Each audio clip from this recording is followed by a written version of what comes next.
What's up guys, Brandon here, and today we're going to be figuring out what is the right mouse for you. Let's get into that.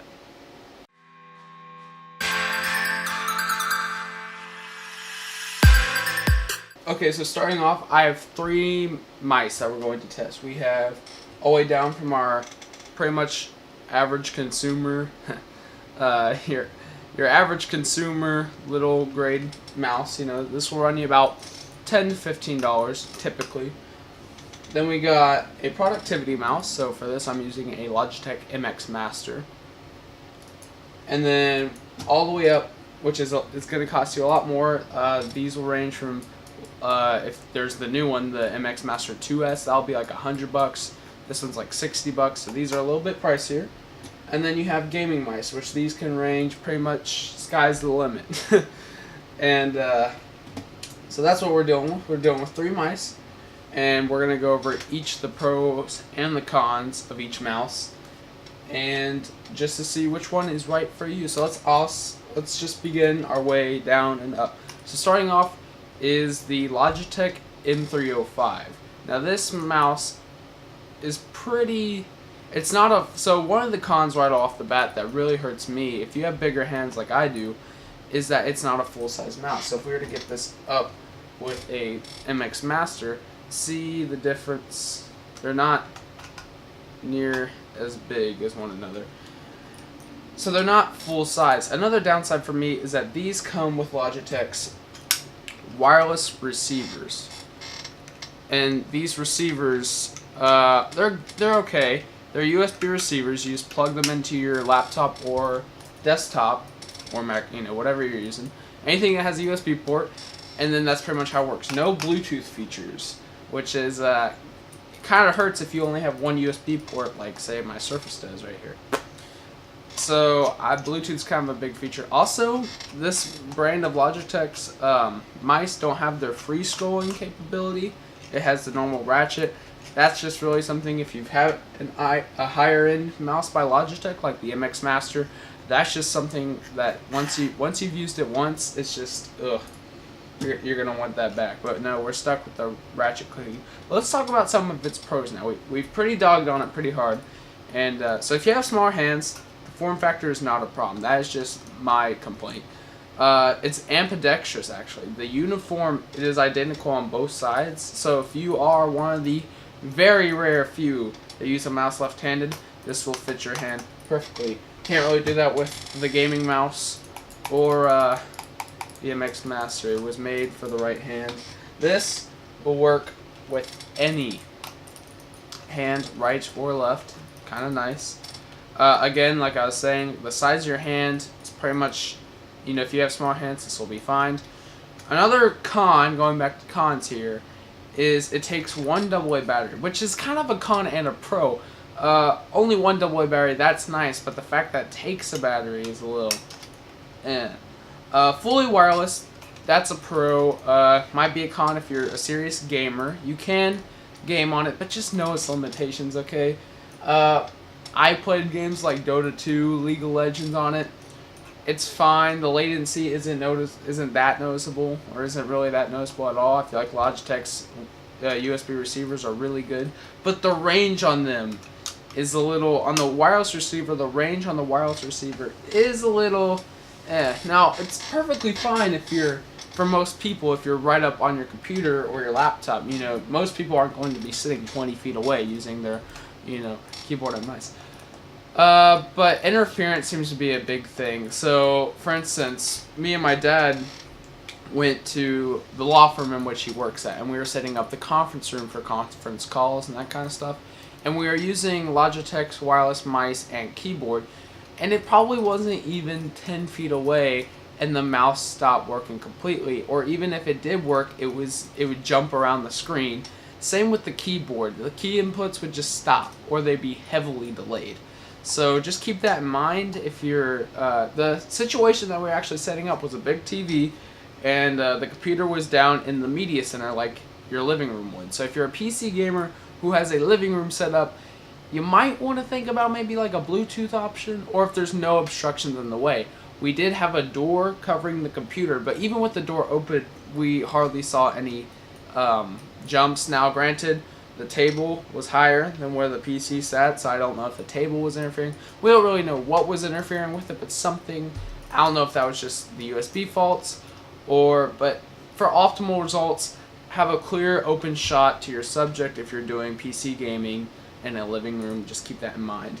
So now we've gone over the consumer level. Remember, these will charge you like $10, $15. I'll have a picture on Amazon of how much those charge. But now let's move on to productivity mice. And for the productivity mouse, I'm using Logitech's MX Master series. Now, I bought this mouse for $60. It's a little hefty for a mouse, but trust me, the gaming ones, they get up there. Now, automatically, it's hard to dog on this because it's so good. But let's try. So we'll first get rid of all the good things, and then I'll give you some of my criticism. So the MX Master they're pretty much high-end version productivity mice. A Pro, right off the bat, full-size mouse. Love it. Another Pro, it does come with a USB dongle, like the M305, but you don't have to use it. It's Bluetooth enabled. So for example, because I only have one USB port on my Surface Pro 2, I use the Bluetooth feature so I could still use my USB port for flash drives and stuff if I need to get documents off of it because I'm a student. Their dark sensor built into their MX Master works even on glass tabletops, which, trust me, it's weird when you see it. I have a more expensive gaming mouse by Razer that still cannot read. Like, it can't read on glass surfaces. But, I don't expect most people to be trying to read on glass surfaces. But if you do, the MX Master will work on it. It has a side scroll wheel for your thumb, which if you do a lot of video editing and that sort of work like I do, it is very, very helpful for scrolling through timelines and that kind of stuff. Oh, I thought it was just going to be one of those gimmicky features, but it's not. It's fully functional. It's actually really great. Now, another thing that I like about the MX Master that I was talking about earlier, the free scrolling. I don't know if you can hear that, but oof, that free scrolling, it's so smooth. For smooth scrolling, it has that. Or, now one cool thing with the MX Master, you click their toggle button. They have a button on top that is the toggle button. Click the toggle button. Now we're at ratchet mode, just like our M305. Pretty cool. But in the software, you can actually edit on how fast you spin the wheel, and then it'll automatically go. So see, we're in ratchet, but see if I flick it hard, I never press the button, and then it goes right back to ratchet. So it can do both at the same time. Pretty cool. Now granted, you could completely turn it off, and no matter how fast I spin it, it's still in ratchet mode. There is no settings for free scroll and that kind of stuff on the side scroll wheel. It just moves. It doesn't even really spin that much. We have a back and forth button, also on the side, right next to the scroll wheel. And then, what doesn't appear to be a button, this little thumb rest, is actually a gesture button. Now, to hate on it a little bit, the gestures, I think they're more gimmicky than anything. I don't really find myself using the gestures. I do use the button, but I don't use it for the gestures. So how they want you to use it is, you press down the button, and you make a motion with your hand, say a circle, or say if you want to do volume, hold the button down, move the mouse up in volume, and move it down for down in volume. I think that's more of a gimmick. It's hard, especially if you use it for that instance, for music. It's very hard to get the precise amount. Normally it'll shoot really up, so it'll be very loud, or it'll go really down where it's too quiet. And it's not really, I think it's more of a gimmick than anything else. I don't really find it useful. Now what I do find useful is just using the button just by clicking it once. So I'll use it to switch between tabs and that kind of stuff if I'm in a web browser, or on Windows 10, or if you're on Mac it works too, but I'll use it to switch between applications, which I find are the best suits for it. Now also to give this a little bit harder of a time, it has the back and forth buttons on the side like we mentioned earlier, but the way they're spaced, sometimes I'll accidentally click one instead of the other because they're stacked on top of each other. Instead of laid out horizontally, they're stacked vertically. So sometimes I'll get a misclick or click them both at the same time. But that's really all I have to dog on it. The rest is just good. Now, I mean, I guess this just made me think of a new one. But these little rubber feet on the bottom, not after, I've only had this thing a few days now. I recently just picked up this mouse for my laptop. And it scratches easily. I'm not saying it doesn't affect performance or anything. It still glides crystal smooth. But if you like to keep your things in like perfect condition, the feet might be a problem on the MX Master. It's not like they're gonna rip off or anything like that. They just kind of showing a little beat up. They're well on the mouse, so you don't have to worry about them falling off. That'll never be an issue.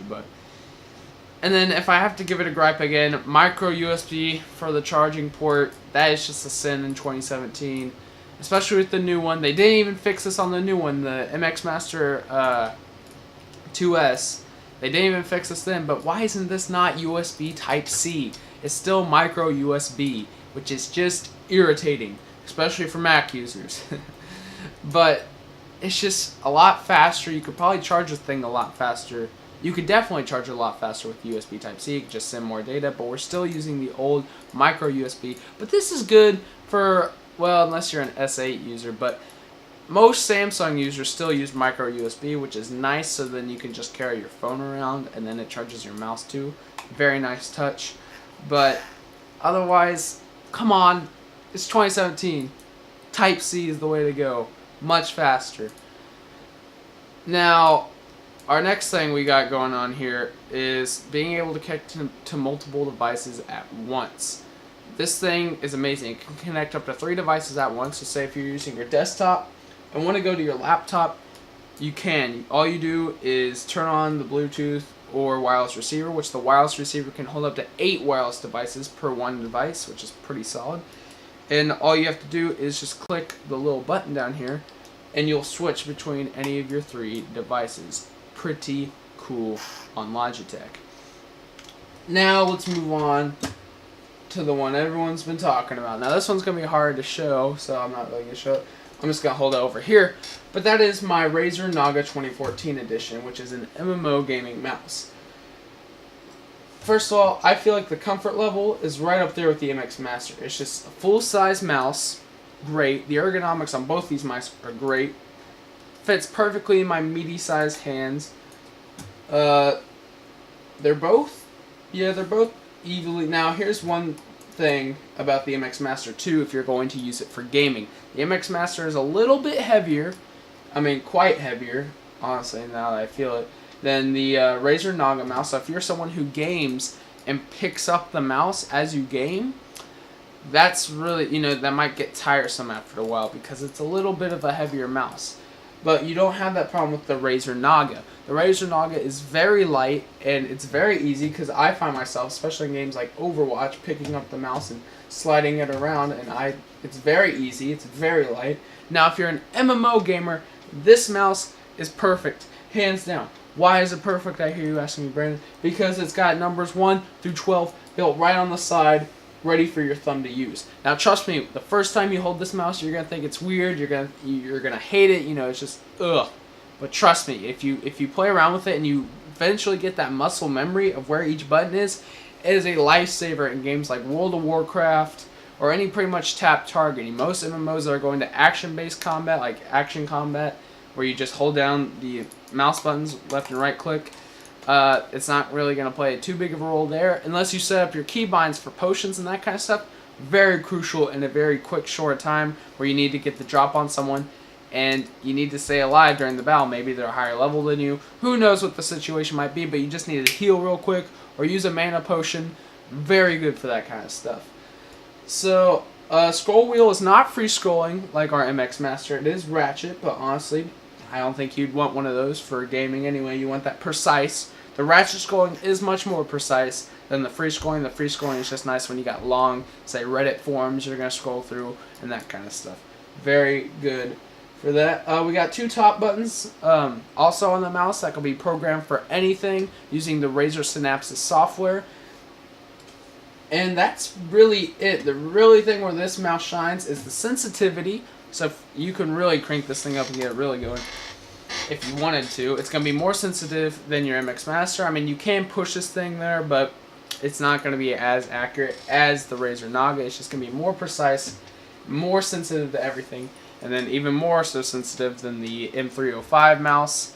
Again, it's a gaming mouse. It's supposed to be sensitive. It's supposed to be light for gamers who pick it up. Now, or you could be like other Logitech actually has a gaming mouse. I can't remember, it's their G series, but there's a G series. I think it's G705. I don't even know if that's a mouse, but that's something in their product. They have a mouse in their G series that is a gaming mouse that you can add weight to it.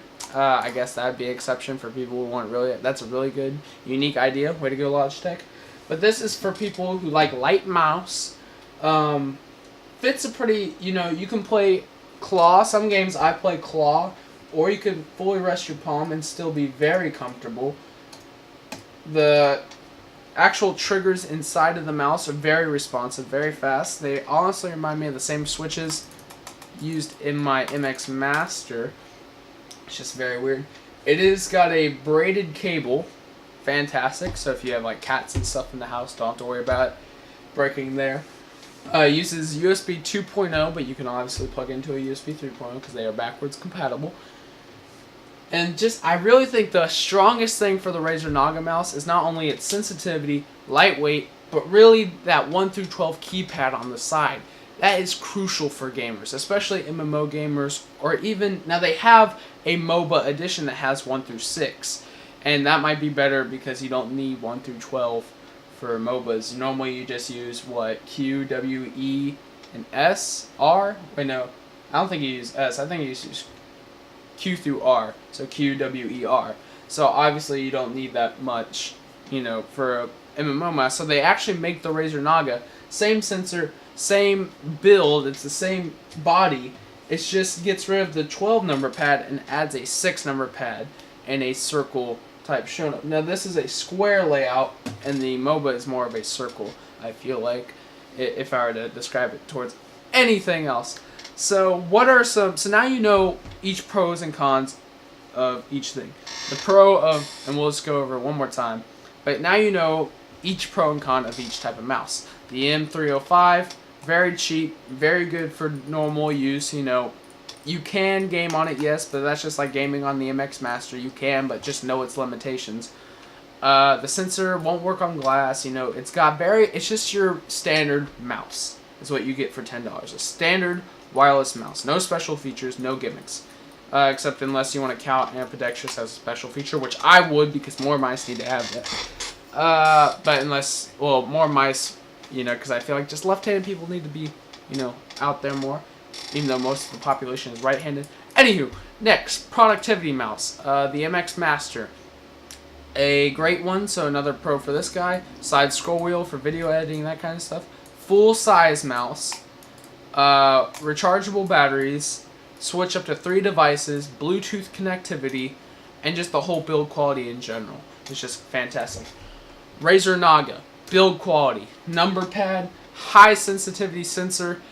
And lightweight for gamers who like to pick up their mice and continue going. So, links for all these mice and some additional options down below will be found in the description, probably towards their Amazon links, and I might have their actual distributor links on there. So remember guys, if you liked the video, hit the like button. If you disliked it, then dislike it. And if you really liked it and want to see more reviews, more tech stuff, because I think that's the direction I'm going to bring this channel in. I just really love talking about tech stuff. Then go ahead and get subscribed, because I do tech stuff, trying to do it once a week.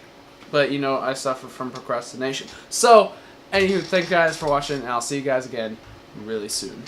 Pizza in a penthouse, yeah. Miami Beach, yeah, down south. People asking for a shout out. What? I ain't giving out free clout. Keep my name out your damn mouth. I'm a rock star like Smash Mouth. Yeah. I'm a rock star like Uzi. What? Big booty and jacuzzi. Okay. She wanna let me.